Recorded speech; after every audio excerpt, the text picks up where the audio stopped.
Bienvenue à ces bulletins d'information, mesdames et messieurs, vous êtes sur Mondico Télévision.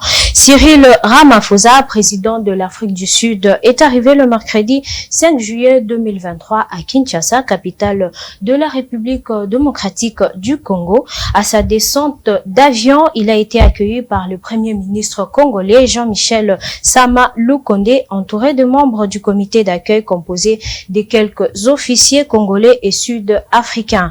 L'agenda du président Ramaphosa Kinshasa prévoit entre autres un tête-à-tête avec le président de la République démocratique du Congo, Félix Antoine Tshisekedi. Les deux personnalités procéderont ce jeudi 6 juillet 2023 au Palais du Peuple à la clôture du Forum économique RDC République sud-africaine 2023. Les détails dans nos prochaines éditions.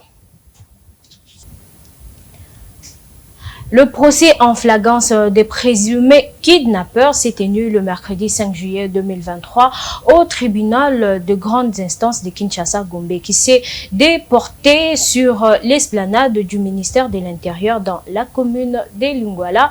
27 présumés kidnappeurs comparaissent devant cette juridiction et sont poursuivis pour plusieurs griefs. Les avocats de la partie civile disent attendre des sanctions exemplaires contre ces personnes. Les détails dans cet élément.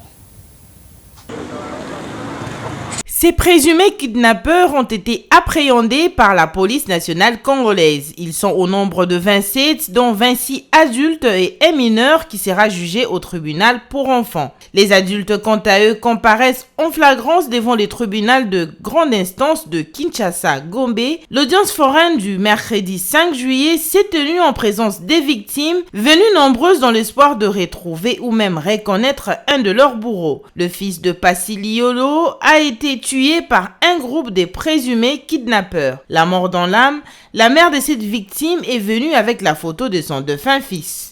Je suis venue parce que mon fils a été tué. Il a été enlevé vers Beaumarchais, puis entraîné vers Pain-Victoire. Ils l'ont amené jusqu'à Bombou, c'est là qu'il a été tué. Voici la photo du fils tué. Il s'appelait Njuma Boy. C'est sa copine qui était venue le faire sortir pour l'amener vers les criminels, car sa copine est une complice des criminels. C'est Isaac et Justin qui auraient fait ça à mon fils. Parmi les victimes, il y a aussi un rescapé qui est venu au procès pour récupérer son véhicule volé par un groupe de kidnappeurs qu'il reconnaît parmi les 26 présumés kidnappeurs adultes arrêtés. Je suis venu témoigner parce que j'ai été victime d'enlèvement. Ils pensaient que j'étais mort. Voici mes photos dans l'état qu'ils m'avaient laissé. Je demande à la justice de faire son travail en vue de m'aider à retrouver les véhicules d'autrui. L'avocat de la partie civile croit en l'état de droit. Il s'est réjoui de la tenue de ce procès en flagrance. Pour cet avocat, c'est un procès pédagogique pour éduquer la jeunesse. La population doit se rassurer que la justice fonctionne quand même avec l'impulsion du chef de l'État qui a instauré cet état de droit qui hier était encore l'illusion, mais aujourd'hui c'est la vérité. Vous allez aujourd'hui seulement, même tard dans la nuit, suivre la sentence qui sera tombée. Ceux qui seront, je ne dis pas qu'ils seront condamnés parce que je ne suis pas les juges, mais moi en tant qu'avocat de la partie civile, je prie pour qu'ils soient condamnés, pour que ce soit un procès pédagogique pour enseigner ceux qui sont à la cité. Parmi la foule ici présente, il y a aussi des kidnappeurs, il y a aussi des koulouna, il y a aussi des voleurs qui sont venus suivre. C'est bien d'entendre la condamnation, ça peut intimider, ça peut effrayer et peut-être d'ici décembre l'année 2023, on peut vivre en paix. C'est une véritable psychose qui s'est emparée de la ville de Kinshasa ces jours-ci. Prendre place à bord d'un taxi ne s'est fait plus dans l'inquiétude. Les Kinois espèrent que la tenue de ces procès en flagrance va décourager ces malfaiteurs et que les Kinois pourraient se déplacer sans crainte. Le gouvernement congolais, par son ministère de l'Intérieur, procède au bouclage pour inquiéter ces kidnappeurs, sémant terreur au sein de la population. Rendons-nous à l'Assemblée provinciale de Kinshasa.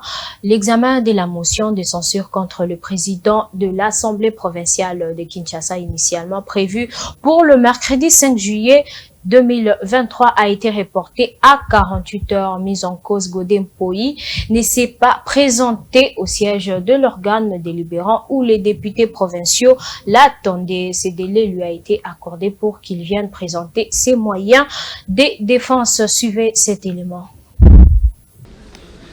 Les députés provinciaux attendaient Godin Mpoyi de pied ferme, mais celui-ci a brillé par son absence.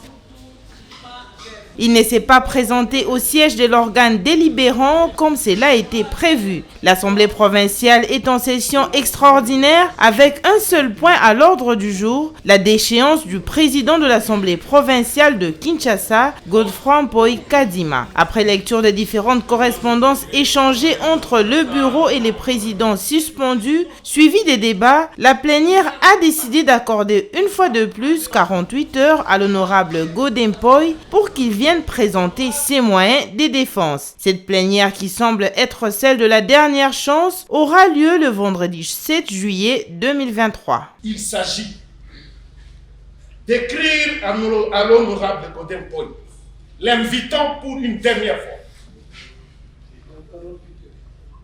Et dans 48 heures qui se présente ici,